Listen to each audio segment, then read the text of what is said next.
So since nothing ever happens to me, this is the fact that this stuff happened to me on the same day within like the same time is crazy. So on Thursday last week, I had a client.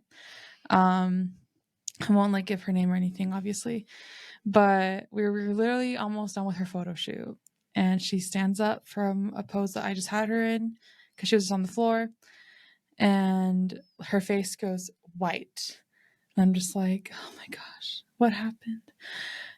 She tells me, I think I dislocated my shoulder. And I was like, I think you did too, based on like her reaction. It was so instant.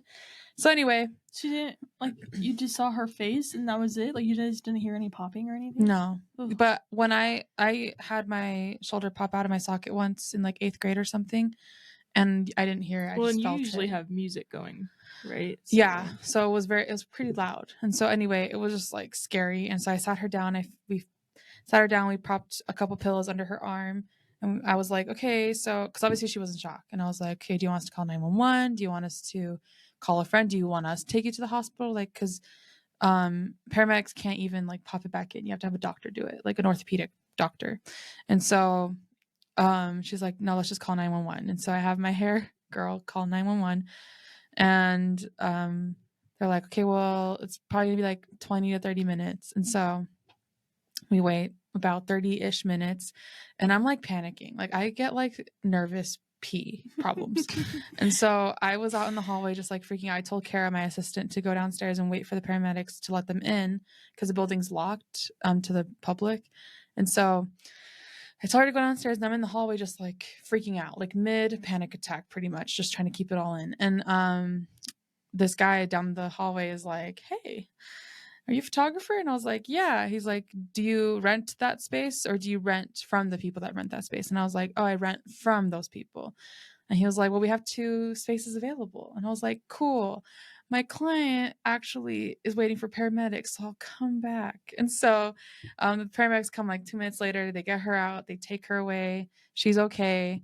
I'm just still scared, I think. And then, long story short, I look at these 2 places, or these 2 spaces, and pick one and sign the lease 2 days later. And I have a studio now. But it was crazy because obviously I've never had a client leave in an ambulance before. So the fact that had to happen for the other thing to happen, kind of, because I don't think that guy would have stopped me otherwise. No. I'm never in the hallway. So he was like, it was just like the timing. I don't know. So I called it the weirdest day of my life because so many things happened. I was like panicking. It started rough and then it ended. Yeah, great. I was freaking out. I mean, I texted you guys and I was like, yeah. Weird. I would have freaked out too. I'm scared to call 911, to be honest. So you better not do anything while you're around me. Yeah. Well, so Allie, my makeup artist, said the same thing. That's why she made the hair girl do it. She was like, I've never called 911 before, so I had Bryn do it. See, it's a thing. It's kind of terrifying to call 911 because I'm like afraid that they're gonna come and be like, "This is a non-emergency thing, and I'm in trouble." Yeah. You know. Well, I'm like, my child's literally choking, but it's not emergency, you know? Yeah. That's kind of how they basically told it to us. We're like, well, it's not emergent, so like the paramedics will have to run to get there.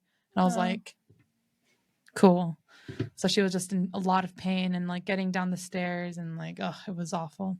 So anyway, a bad and good day. So good for you, Kim. Thanks. Kim is a salon owner. Woo! Not a salon. Studio owner. You're a hair person. I'm a hair person, salon. Yeah.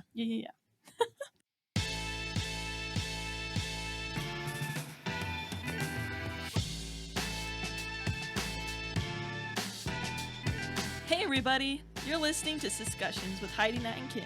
We're 3 sisters who talk about anything and everything while playing trivia. We can't promise we'll always stay on topic, but we can promise we'll always be safe for work. Thanks for listening, and we hope you enjoyed today's episode.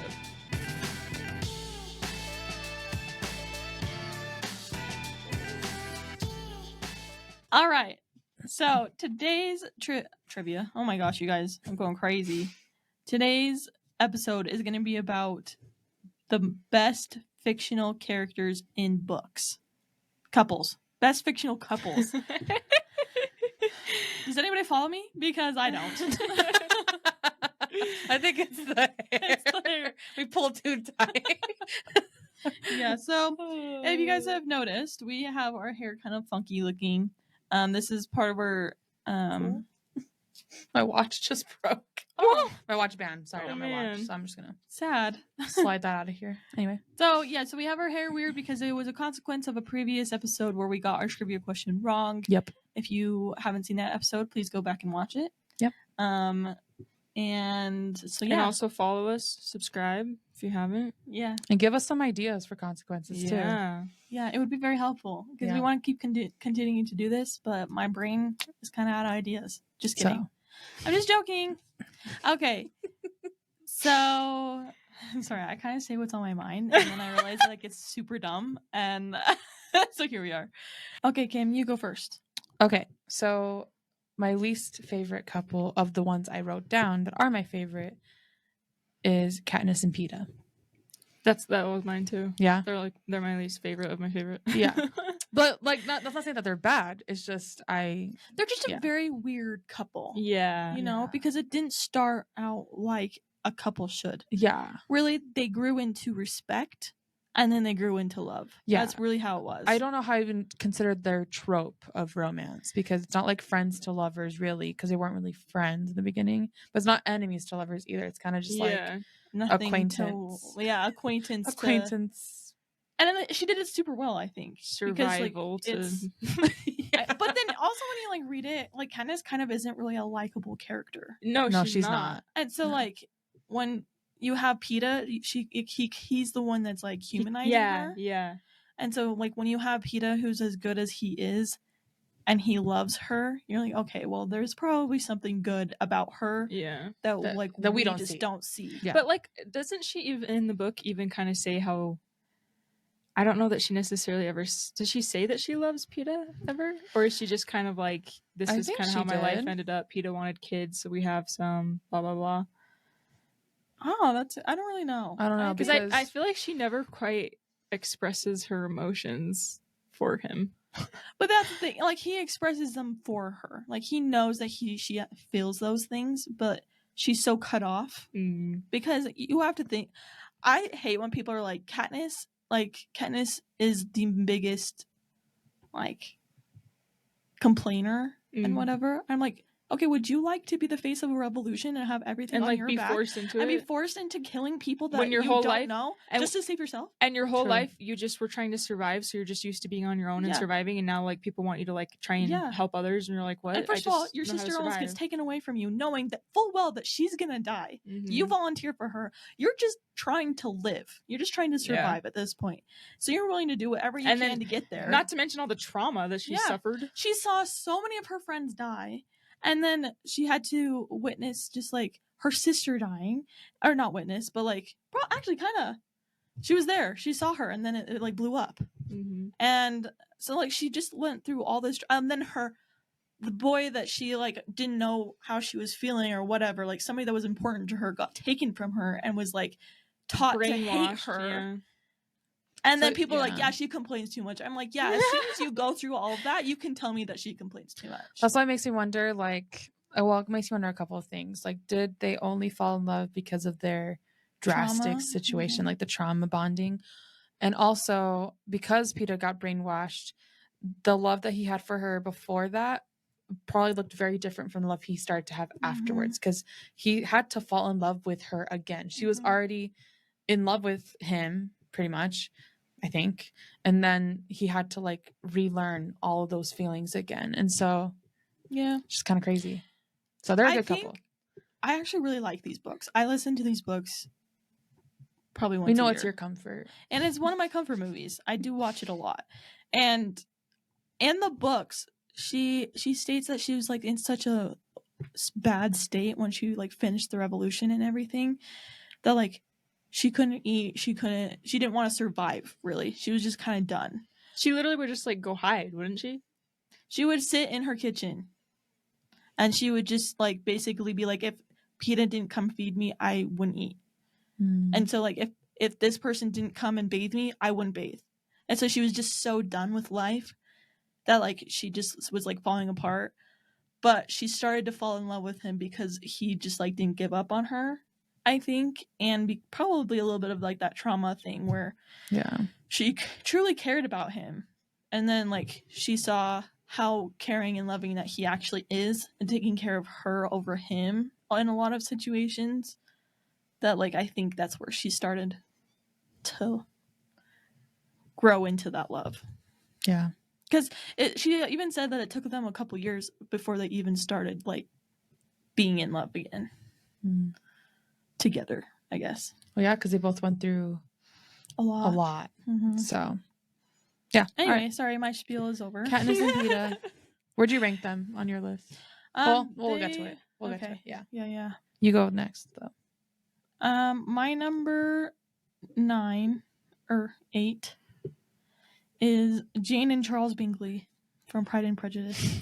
Okay, I didn't put any Pride and Prejudice people because I didn't love the book as much as the movie, so. I like the book a lot.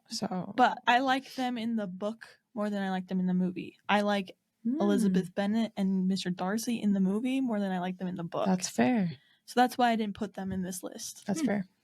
So I just like them because they're so cute and wholesome, and really the whole reason that Elizabeth and Mr. Darcy even got together was because of their love for each other. Arguably, yeah, I was gonna say, they got, like, Jane and Bingley are the center of the story. Yeah. Because everything that happens on the outside of them, like, that gets affected by what's happening to them. Mm-hmm. So, like, he, like, leaves because Darcy convinces him to, but then, like, how Darcy gets Elizabeth back is, like, he has to, like, bring Bingley back to together. Jane. Yeah. So I think they're the main and I think romance. They're most relatable almost. Yeah. Because, like, they know that they like each other, but they're not really going to say it because they're not quite sure about how their families are going to feel, and, you know, the whole society thing. And then finally in the end, he's like, you know what, screw it, I love her, I want to be with her, and then they're together,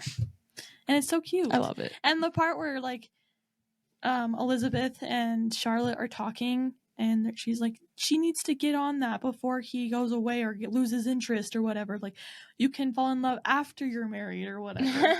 And she's like, she's just shy and modest. And so it's just like, you know, she's just shy. She doesn't want to talk about it. She's just very reserved, and, like, that's very relatable. And I love it. I think it's cute. Yeah. And he, like, reaches out to her because he thinks she's beautiful. And sorry, I could go on and on. I just love that. I love it.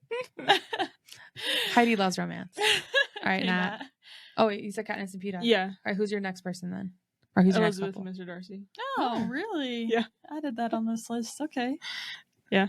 Good. I read the book like a few years ago while I listened to it, so I don't really know if I can really corroborate that, but just, like, the idea of them. The fact that, like, they recognize the good in each other after, like, not seeing the good. So, yeah. I like that too. All right. Trivia. I'll go. Okay. Okay. What Hunger Games anniversary or, like, year did Hamish Abernathy win? Oh, boy. The 50th quarter quell. Good job. How do you know that? Because he was in the second quarter quell? Because in the second quarter quell, and I remember that because that one, I think, would freak me out the most. I'll always remember that one because that's the one where they had twice as many tributes. And so he had to be more than, And he literally... I just love that him as a character, truthfully. He's probably, like, my favorite character. Same. Yeah. Because he's, like, you know, he wants to, like, not be a part of this society, and he's willing to fight for it, you know. And my favorite part is actually in the second book when they all know that they have to go back into the arena, and Katniss comes to him and is like, you have to volunteer if Peeta gets in. And he's like, all right, fine, I'll volunteer. He's like, you got it, you know. He's like, but I can't control whose name is pulled. Because if he gets picked, then Peeta would Yeah. volunteer, and he did. But so. Like, the fact that he was willing to be like, okay, I will die for him. Well, if you think about his character, which is why he's my favorite, a lot of stuff happened to him. So he actually was the one to figure out that there was, like, a force field around the arena. Exactly. Yeah. And he so outsmarted the game makers. Yeah. And then he goes home. He wins, obviously. He figures out how to, like, the tribute from District 1, like, threw her axe.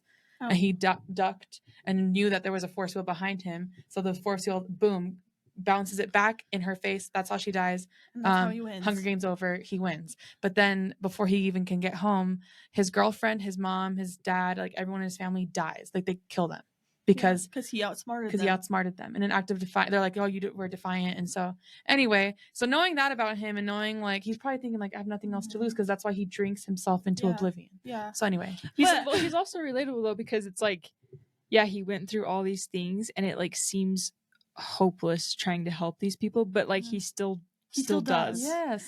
And so he kind of like flip-flops in between, like, I give up, I'm not helping them, I'm just gonna drink, and like I'll try and help them. And like I feel like that's so relatable. Yeah. Yep. And like in his own strange way, he loves them. Yeah. And he wants to take care of them. Yeah. You know? And also my favorite part, actually, I really like the beginning of the second book because it shows character growth in all of them. And it's when Katniss is like, all right, we're gonna train, we're gonna actually try and make ourselves stronger than these other people, you know, because she knows that they're at a disadvantage, right? Mm-hmm. And so he like gets sober and he like does all this knowing just for the sole fact that he wanted to survive for them. He wanted to survive with them because he finally had like a family. And like, I don't know, I really love that. Oh, so cute. We love Haymitch. Anyway, yeah. I could talk all day about Hunger Games. But you're next with your couple though. Oh, okay. I think. Mine was Peeta and Katniss was next. Oh, well, perfect. Yeah. Okay. The next one I wrote down was Tonks and Lupin. I also put them. I didn't even. I love them in the books. Dang oh, it. so underrated. So cute. He didn't want to get with her because he's a werewolf, and she's like, I don't care. Like I just love you, and they finally get together. And I love their stories. So man. you know them too. Yeah, I did. I love Nymphadora and Remus. Sorry, and also how they die is just. I know they die together. Oh my gosh, I cried so hard reading that part. Oh, Deathly Hallows. I have trauma over that book. Oh my gosh, too. Yeah. And then like rereading the books and knowing that they're gonna die, and you're like trying not to get connected to this character, but you still do. Yeah. Movie watchers don't understand. We're on the third book, me and Wesley, and nice. so we're meeting Lupin, where he's teaching Harry how to do the Patronus charm, and I'm like, this is just so sweet. And then you find out that Harry finds out that Lupin and his dad were like really good friends in school, and I'm like, this is so sad. Everybody dies. Yeah. Anyway. But yeah, I love them. I think they're so cute. They are Tonks and cute. Lupin. Yep. Okay, Nat, your turn. Have you guys read the Inkheart series? No.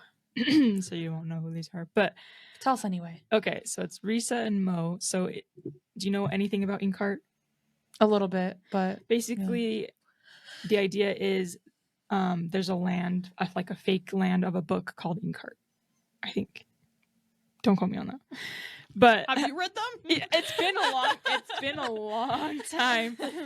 But basically, the premise is the book. There's these people called Silver Tongues, and when they read books out loud, they can make things from the book come into our world. Ooh. But whenever something comes out of a book, things have to go into the book. Like it has to be a fair trade. And so he doesn't. So in this, Mo is the dad of Maggie, and Mo doesn't realize he's a Silver Tongue, and he's reading one night, and then his wife Risa disappears, and two of their cats, and then three really bad guys from this world come out. And then it's this whole story. But basically, she gets trapped in that fantasy world for a long time, for like years and years. And then she gets pulled back out by another Silver Tongue, but he's like a bad one. And he like stumbles when he reads it or something. And she comes out and she doesn't have a voice anymore. But it's like throughout the whole series, it's literally just Mo is just trying to get his wife back the entire time. I cannot read that. I'm sorry. Any book like that? Oh. I'm but like, it's a happy ending in the end. Like they finally get back together. You find your true love, and then they're taken from you, and then you have to try and find them. But yeah, anyway, sorry. That's so I just sad. really like them. I just think that their love is so cute because it's like even when they're far apart, like they somehow you just know that they're loyal to each other. Like their actions just, that kind of just reminded me of The Golden Bachelor for some reason because basically it's like Gary and his wife like dies pretty suddenly, and he just is like super sad about it, and every time he talks about her he just is like cries, you know? And you cry with him. And you just know that he loved her with his whole heart. Mm-hmm. And like I was like, I hope that I have like a love like that. And I was like, of course, like I do, but like I was like, that's just so sweet to have that kind of love. And then there are other like people on the show where they're like, yeah, my spouse passed away, and they cry about it. And like, what was it, Nancy? I don't know if you guys have seen the show. They like they have to get, she dresses up in a wedding dress or whatever, and she cries because she's like, this is the last time that I wore a wedding dress, was at my wedding with my husband. And she's like feeling, you know, the emotions. And so it's so sweet. I'm sorry that alert came on. But yeah, like Mo doesn't even know that Reese is alive, but he just like refuses to believe that she's gone, and like just finds a way to get into the world. That is so cute. To save her. Yeah. I don't know if I can read it though. I'm fragile. Like, I'm very fragile right now with books. I just get so sucked in. I tell myself, don't get attached, and then I do. All right. So who's trivia? Not you go. Okay. Who wrote the most romance books of all time? Like, or like okay. Nicholas Sparks, Carolyn Brown, Barbara Cartland, Jane Austen, or Nora Roberts? Nora Roberts. It has to be. I see that woman's books all over my grandma's house. Probably her then. It's actually Barbara Cartland. She wrote 723. Oh my gosh. Maybe I should read one. See if they're good. You do that. And, and let me know. Okay. Yeah. That sounded like an attack. I just don't want to do that. That sounds scary. I didn't say I would read all 700 of them. I said one, Kim. No, but like to read a book by someone that's written like 700, that's it's a little scary. But what if you like her? Then you're like, okay, well, that's then true. I have 700 books that I can read. That's all right. So let me know. Okay. See how I changed it? I just. At first, I was like, let me know. And now I'm like, let me know. Yeah. So, all right. It's changed. Okay. Who's next? I think it's me. I put Hazel and Augustus. They're on my list too. Oh. That is probably one of the only books that I like from John Green, and I will read that book. Like, I truly enjoy that. It's book enjoyable, yeah, because like it hits your heartstrings. They're just such fun characters. Like, they really do have like really good chemistry, and like the way that they like bounce back and forth in their dialogue. Yeah, and their banter. Yeah, their banter. That's and it's just like, yeah, I like his attitude of, life is for living. Even if you have an incurable disease or whatever, you can still have a good life, and things are worth fighting for, and then like he helps her find new life. Yeah. And I think that's how any relationship should be. Yeah. The encouraging love life. To quote Blink-182, we don't want to live. Well, I'm not quoting exactly. Wow, I'm really bad. But basically, the line is in the song, "I don't want to live like there's tomorrow, because you never know if you'll have one." Yeah. And I'm just like, you're right. Anyway, it's my turn. Yep, Kim's turn. Okay. Sorry, I had to put Reese and Feyre. Oh yeah. From ACOTAR. I just love their love. Okay, so it's a court of Thorns and Roses. It's that story by Sarah J. Maas, and basically that book just threw me for a loop. I read the first and second one, I think, and then I stopped. Yeah, I don't know why you stopped. I think I've told you, I can't get over some of the romance where like they don't get together. When I'm like, they should get together, and then they don't. Talk about Tampon. No, I don't care about him. Oh, okay. I'm talking about Lucius. Lucian? Oh, and Elaine. I don't. Yeah. Yeah, but it's fine, Heidi. It'll be fine. I don't know, but also Feyre kind of bothers me too. I could see that, but I love Reese. I think he makes up for it. So basically, like, he knows that he's mated to this. Like, he's got the maid bond to this girl, but she's in love with this other guy. And then like this guy is captured basically by this lady who's really evil in the first book, and she like fights for that guy. And then this guy comes in. He's kind of playing it off like he's a villain too, but he's trying to help her through that because he wants her to live because that's his mate. And then he's like very patient to the point where the day that she's on, I'm sorry, I'm spoiling a lot, but It's fine. The day that she's supposed to marry the other guy, Tamlin, he's like drinking himself until he can't think because the person that he wants to be or needs to be with or should be with is marrying someone else. But then through the bond, she like needs help and like just feels like she needs to not be there. And so he shows up at the wedding and it's like, all right. And it's a whole thing. And then he kidnaps her. He kidnaps it's a her. whole thing. The whole thing. But you think he's it's bad okay for a long time, but then find out he's he a helps. good person. Yeah.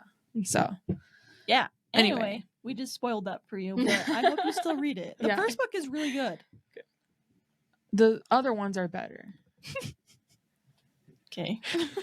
Okay, everyone else I've influenced into reading those books, they're fine with all of them. Well, no, I like the story of the first one a lot, even if she is with the wrong guy or whatever. Yeah. Because I like the twist at the end. And then, like, the second book, like, kind of reiterates that twist. Yeah. Because it's another twist on a twist. Yeah. And it's cool. Yeah. So I enjoyed it. I need to keep reading it. Yeah, you need to give it another chance. But anyway. Let's see. Whose turn is it now? Mine? Sure. Okay. My next one was Ron and Hermione. Oh, I put them on my list too. I feel like that's a very unpopular opinion. Kind of. I know, because everyone wanted Harry and Hermione together, but like... I think Ron and Hermione, they're like, well, Ron didn't treat her right. I'm like, yeah, but he was also 11 years old. Yeah. And he was a child. Yeah. So, like, okay, kind of get off his back a little bit. He also probably didn't realize he liked her, and that's why he was mean to her. Yeah. And when they're like, well, he was 17 years old, he should have known the difference or whatever. It's when wrong. He, like, goes off. But he's also, like, affected by this evil entity thing. Yeah. And he's just, all he feels is the anger. And so, like... Wouldn't you... And he comes back. Yeah. He comes back. He does come back, and he helps her in the end. Yeah. So... I think, and he does a lot of good things for her. I love them. And throughout the series that people just don't take into account. That's fine. Agreed. Okay, Kim, your turn. No, it's Nat's turn. Isabel and Gayton from The Nightingale. You guys, I don't think have read that. Yeah. Basically, they like fight a war together. Oh. So it like requires them to like be separated a lot, but they like always find each other throughout the war. It's cute. Aww. That's cute. I love stories like that. It's kind of sad at the end though. Oh, so I'm not reading that then. Okay. Another one I'm not reading. Too emotionally unstable right now. Okay, the next one. I thought of Ben and Fallon from November 9 by Colleen Hoover. Oh, so just to summarize, yeah. So I know not a lot of people love the love at first sight trope. I love it. I don't know why. I just love when it's like an instant love. But what's unique about the story is that it's instant, but then they have to separate because she just found out that she's moving that day somewhere else. And so they decide across the country. Yeah, across the country. So they decide, okay, on November 9th, every year we'll meet up, we'll go out on a date and like we'll meet up no matter what we're going through in life. And then so every year they meet up and every year like something else happens. And what I really like about that story is that she has a severe like burn scars all over her face and body, but he like doesn't see that. Like he's just like, you're just still beautiful. She's always trying to hide her face. And he's like, you're beautiful. And I'm just like, and like one of the scenes, basically the scene where they meet, like he's staring at her and she thinks that she's staring at him, or he's staring at her because of the scars, but he really is just like, she's the most beautiful girl I've ever seen. It's so cute. Anyway, really cute. All right, I'll go. Wow. In 2022, what was the best-selling romance novel? It Starts With Us by Colleen Hoover.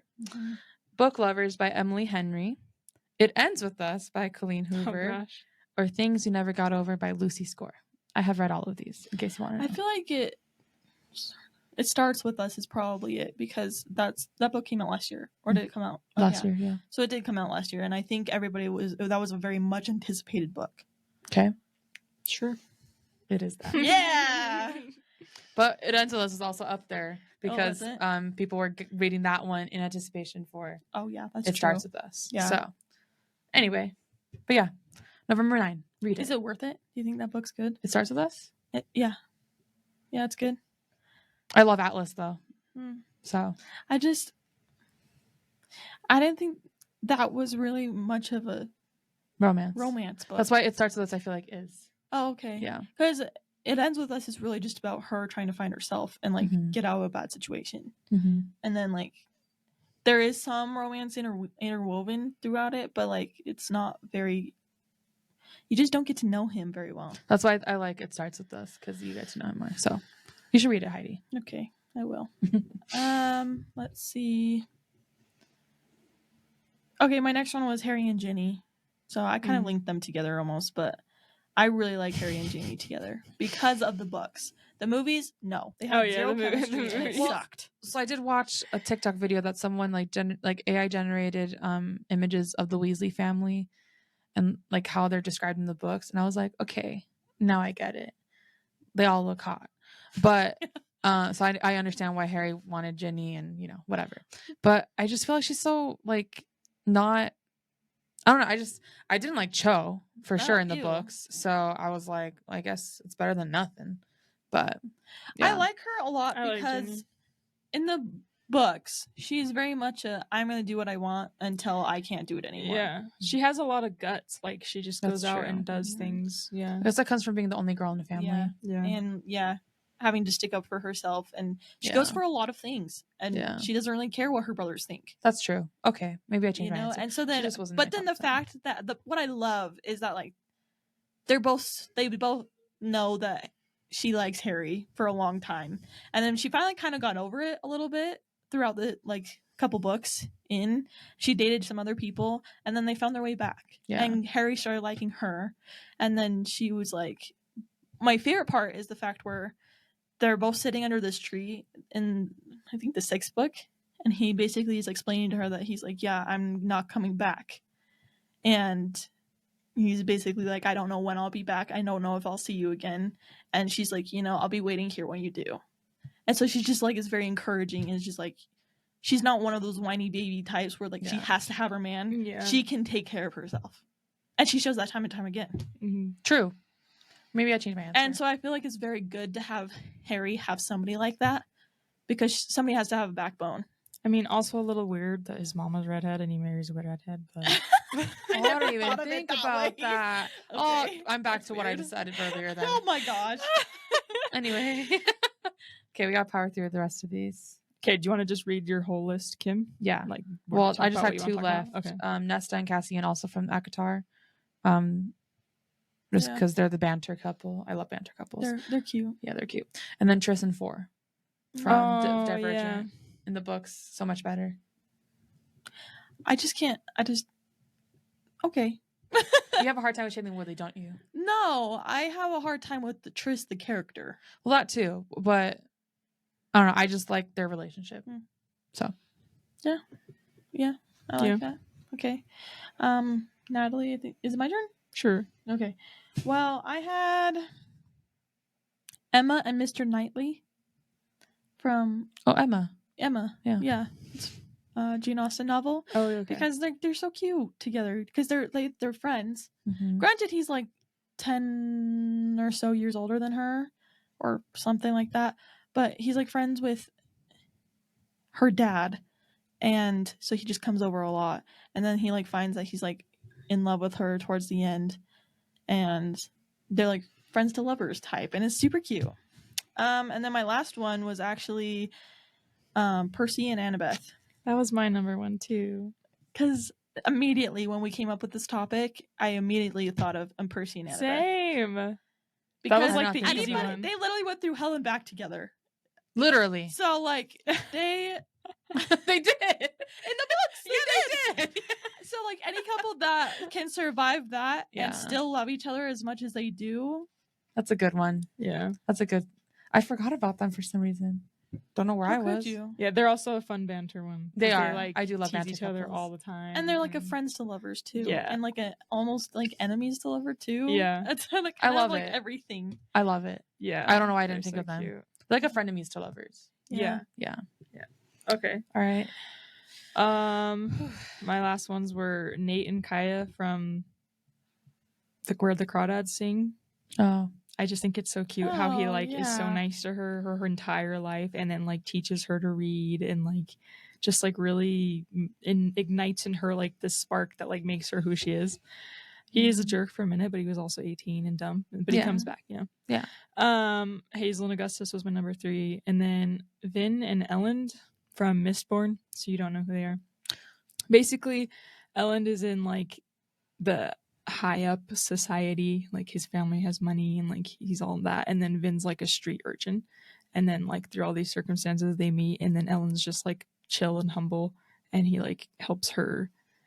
It's just really cute how he helps her feel secure in the relationship, because she literally had a brother that like in order to survive he was like, you can't trust anybody, you cannot trust anybody, you cannot trust anybody. He's like, you can't even trust me, I'm gonna leave you one day. He would tell her that, and then he did, just to like prove it. So like she literally got left by everyone in her life, and so like the fact that Ellen like could help her trust him and stuff, it's really cute. Anyway. Aww. And then Percy and Annabeth, cute, as they should be on top. I like this topic. Okay, me too. All right, last trivia. We got it. Got it. I got it. Oh, our consequence is still the embarrassing pictures yes. on our YouTube feed. See. Okay. Of course, it's a Pokemon question.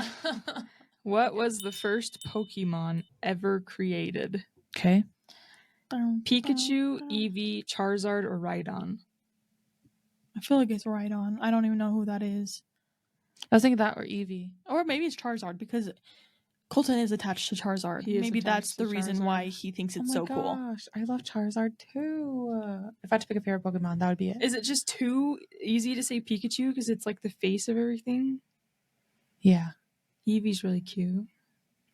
There's a lot of people obsessed with Eevee, so... Maybe it is Eevee. Word not. Okay, let's eliminate them. I don't think it's Rhydon. Rhydon's not. What does Rhydon look like? He looks like a rhino. Yeah. Oh, yeah, no. I think it's Eevee or... Eevee looks like a cute little like squirrel dog. Yeah. Yeah, I've seen Eevee. I know what Eevee looks like. Pikachu and Charizard. Charizard? Charizard. Yeah. Charizard. It's probably Pikachu. Oh, just say Charizard. Okay.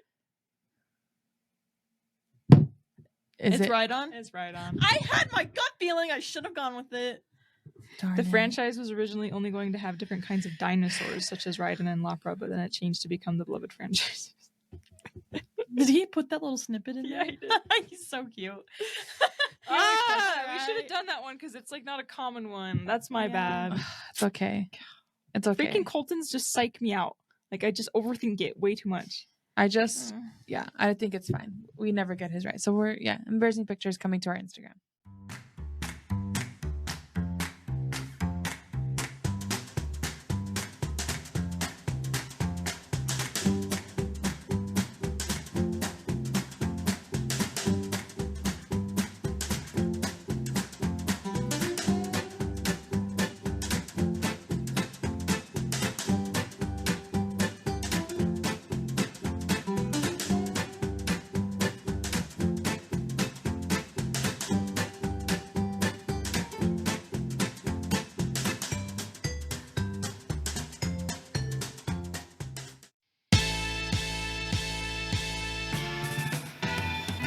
Thanks for listening to Siscussions. Follow us on Instagram at Siscussions Podcast and slide into our DMs to tell us what you would like to hear on the show. Tune in next week for another episode with your favorite sisters.